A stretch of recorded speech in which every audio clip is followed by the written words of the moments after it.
В конце ноября власти Украины ввели на территории государства военное положение. В связи с этим украинская Госпогранслужба установила запрет на въезд в страну для российских мужчин в возрасте от 16 до 60 лет. Это ограничение, чтобы не мешать президентским выборам на Украине, установлено всего лишь на 30 дней. Если судить по записи на странице президента Украины Петра Порошенко в Твиттере, то официальной причиной установления запрета является воспрепятствование России в формировании на территории Украины отрядов частных армий. Поскольку власти Украины планируют открыть границу для россиян еще до конца текущего года, то данный запрет скорее напоминает яркий пиар-ход, чем реальный стратегический заслон от названной российской угрозы. Мы же не можем развязать войну.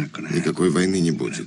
Будет лишь видимость войны. Мы не можем устроить такой спектакль. Сколько это будет стоить? Напомню, что президентские выборы на Украине назначены на конец марта следующего года, а у действующего президента Петра Порошенко есть право переизбраться на эту должность на новый срок. Поэтому официальная позиция блокировки границы вызывает обоснованные сомнения. Чем же реально вызвано ограничение въезда на Украину для российских мужчин? Возможно и правда запрет въезда для россиян установлен в целях обеспечения безопасности страны. Однако, учитывая военную мощь России, в это верится с трудом. Даже если бы Российская Федерация планировала какие-либо военные действия в отношении Украины, то эффект от закрытия границы был бы совершенно незначительным, что также не раз было доказано историей.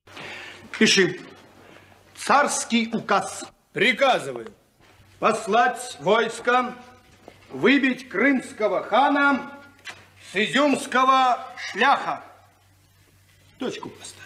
Поскольку официальная версия закрытия границ изначально неубедительна, то вполне возможно, что скандальный запрет направлен не на простых русских мужиков, для которых ограничение в 60 лет недавно перестало быть актуальным, а на российских политических деятелей. Если следовать этой логике, то, по мнению Порошенко, политики, которым больше 60 лет, для него опасности не представляют. А вот пока еще не достигший этого возраста, Дмитрий Медведев вполне мог бы вызвать тревогу у действующего президента Украины. Во-первых, у него уже есть президентский опыт. Во-вторых, под Запад он точно прогибаться не будет. Я хочу, чтобы 14-й округ знал, что вас не продадут Китаю и никому другому. И долой перевод на зимнее время.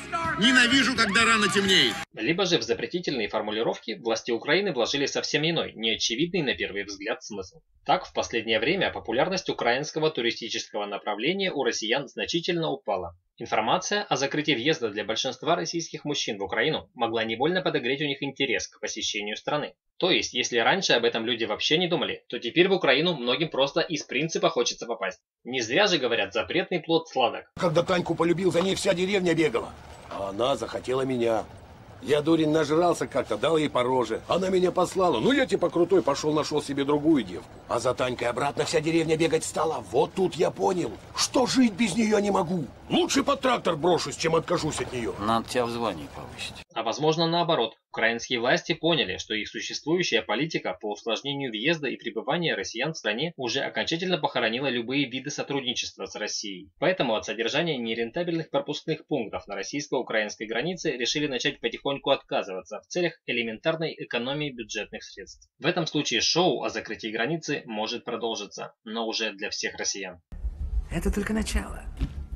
Однако эти враждебные действия со стороны властей Украины могли быть результатом не злого умысла, а следствием какого-нибудь сигнала свыше. И я говорю не об отношениях Украины и Белого дома, а о буквально сверхъестественном воздействии на ключевых украинских политиков. Например, у Петра Порошенко могло быть видение, в котором мужчины с российскими флагами в возрасте от 16 до 60 лет окружили президентский дворец и требовали отставки украинского президента. Аврааму Линкольну Господь являлся просто каждый день.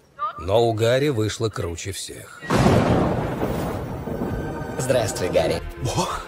Знаешь, Гарри, у меня много имен, но Бог как-то сразу запоминается, да? Друзья, а если серьезно, то, как известно, в отношениях людей бывают спады и подъемы. То же самое можно сказать и о политических связях между государствами. Сейчас мы наблюдаем не самые светлые отношения между Россией и Украиной. Однако я уверен, что это не навсегда. Как известно, самое темное время перед рассветом. Подписывайтесь на канал «Обо всем с юмором», чтобы быть в курсе самых интересных международных событий. И не только, с долей авторского юмора. Спасибо за внимание. Пока.